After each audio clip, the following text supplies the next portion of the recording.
అన్ని రకాల నొప్పుల నుండి తక్షణ ఉపశమనం కలిగిస్తాయి my doctor pain relief products. ఎటువంటి సైడ్ ఎఫెక్ట్స్ లేకుండా. Welcome to iDream.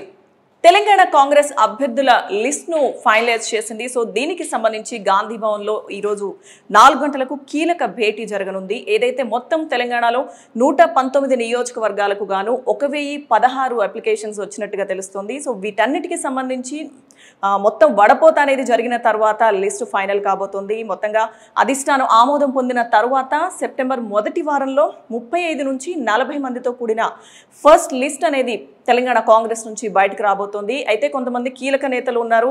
Revanth Reddy, అలాగే కోమటిరెడ్డి వెంకటరెడ్డి, ఇటువంటి నేతలు మినహా తర్వాత ఎవరినైతే ఎంపిక చేస్తారో వారందరికీ సంబంధించి ఎవరు కలిసి వస్తారు, లిస్టు బయటకు వచ్చిన తర్వాత ఎటువంటి పరిణామాలు ఉంటాయి, మిగతా వారందరినీ కూడా ఎలా కలుపుకుపోవాలి, ఈ అంశాలకు సంబంధించి తర్వాత వచ్చే పరిణామాలు ఎలా ఎదుర్కోవాలి, వీటన్నింటిపై కూడా కీలక భేటీ జరగనుంది. సో మొత్తంగా ఒక్కో నియోజకవర్గం నుంచి 3 నుంచి 4 పేర్లు దీనికి సంబంధించి ప్రకటించే అవకాశం కనిపిస్తోంది. ఈ మొత్తం లిస్టుకి సంబంధించి కూడా సాయంత్రం 4 గంటలకు గాంధీ భవన్లో కీలక భేటీ జరుగుతోంది. అయితే ఎవరెవరు లిస్టులో ఉంటారు, మొదటి జాబితా చూసుకుంటే కనుక మనం 35 నుంచి 40 వరకు ఇప్పటికే కేసీఆర్ అయితే బీఆర్ఎస్ కూడా ఫస్ట్ అంటే మొత్తంగా లిస్టు 115 మందితో కూడిన లిస్టును ప్రకటించేసింది. దాదాపుగా ఫస్ట్ స్టెప్ కేసీఆర్ తీసుకున్నారనే చెప్పాలి. ఇప్పుడు ఎవరైతే అక్కడ రాని వాళ్ళు ఉన్నారో, అసంతృప్తులు వేరే పార్టీల వైపు చూస్తున్నారు, బీఆర్ఎస్లో టికెట్ కన్ఫర్మ్ కాని వాళ్ళు.